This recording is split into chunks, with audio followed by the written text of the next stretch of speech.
story. I'm joined by political analyst Ongama Mtimka from the Nelson Mandela University. Ongama, thank you so much for your time. Let us reflect first on the enormity of this moment.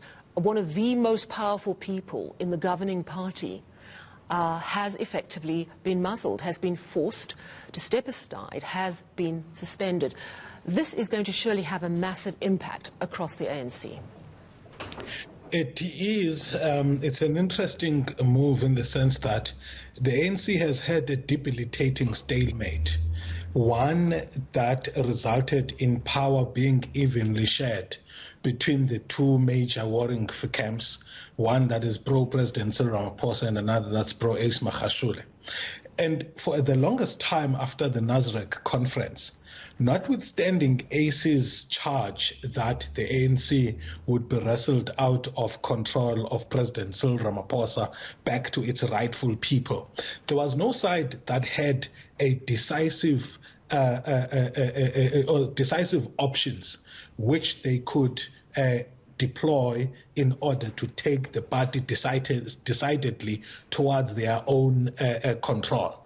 Now, this, since the passing on of the acceptance of the guidelines as well as the step-aside regulations, and one would argue the agreeing of Ace Magashule to go to the Integrity Commission, there has been a consistent momentum building towards the camp of President Cyril Ramaphosa, which is now translating into what would be otherwise be unthinkable in the immediate aftermath of Nasrec. And it signifies that that power is consolidating, at least in the higher echelons of power within the ANC. And Sally, power bases are very important in the ANC. The SG's office was a crucial power base, and now it seems to have shifted more decidedly towards President Cyril Ramaphosa's side. One can argue, though, that we must also be mindful of the legal political nexus here.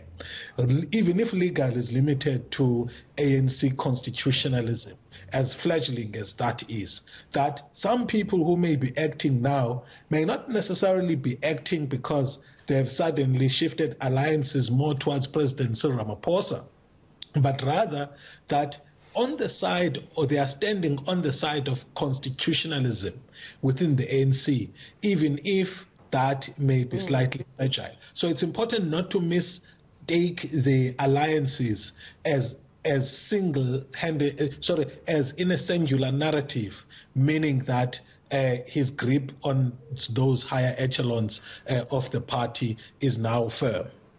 I want to ask you, staying with power bases, I want to ask you about the power of the branches. It was really interesting listening to the footage coming through from the Northwest meeting that we've just carried live. And one of the speakers with the analogy that Cyril Ramaphosa is the bus driver, the National Working Committee is the bus, but the branches are the passengers.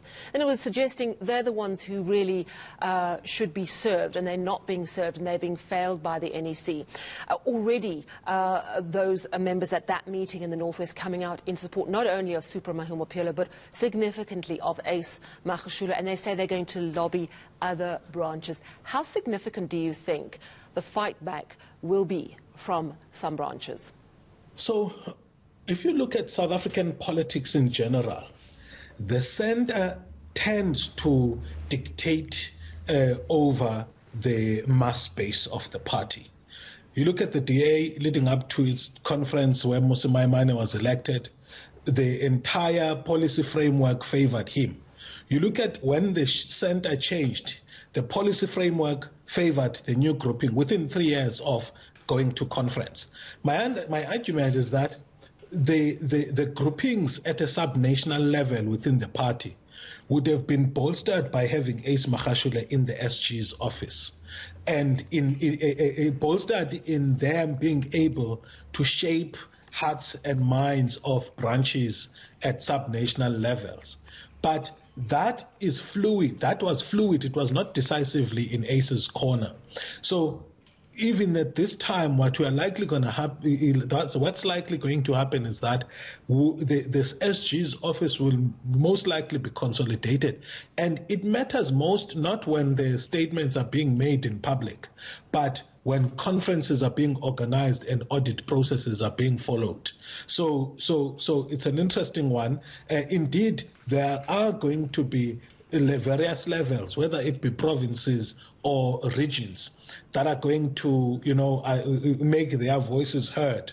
But if you look at how much of the rest of the country seems to be behind this process, it shows that there's going to be minimal room to maneuver on the part of those who support Ace Magashule without the rules framework of the ANC. I mean, if you look at KZN, for example, that letter from Mike Mabuya Kulu as a deputy chair in that province suggests that there is a lot of consensus in the province about what may need to be done as a result purely of the constitutional framework. You look at what's happening in the Eastern Cape. The Eastern Cape was leading the charge on the application of rules-based engagement in the politics of the party. So it's going to be difficult to maneuver a support base for Ace Magashule, which is outside of the rules, as fragile as they are. It may be that ultimately he ends up not making it. Yeah, look, I mean, I think we're going to leave the conversation here for now, Ngama, but it's going to be really interesting to see what happens in KwaZulu-Natal around Zandile Gumede, who surely is also getting her suspension letter this afternoon, as she too has been charged with corruption. She too is a very popular member of the party in that province. So lots happening. Thank you so much for your analysis, Ngama Mtimka, coming to us from Gqeberha.